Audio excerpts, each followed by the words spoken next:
Four Bengali মাকড়সার লড়াই। সঠিক উত্তরটি বেছে নাও।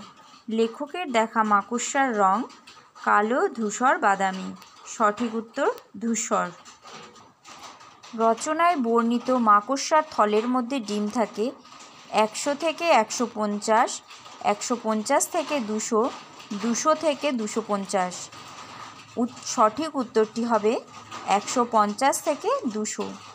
মাকড়সা দুটি লড়াই করতে করতে পড়েছিল গামলার মধ্যে, পুকুরে, নদীতে। উত্তর হবে গামলার মধ্যে। লড়াইরত মাকড়সার একটি ঠ্যাং ছিঁড়ে গিয়েছিল, মাথা কেটে গিয়েছিল, দেহ 2 খণ্ড হয়ে গিয়েছিল। উত্তরটি হবে ঠ্যাং ছিঁড়ে গিয়েছিল। শূন্যস্থান পূরণ করো। গোলাকার জিনিসটা ডিম রাখার থলে। 150 থেকে 200 হলদে রঙের ডিম থাকে। দুটো মাকড়সা প্রায় 6 থেকে 7 ইঞ্চি ফারাকে দাঁড়িয়ে মুখোমুখি চেয়ে আছে। নিচে দেয়ালের গা ঘেঁষে একটা বড় এনামেলের গামলা ছিল।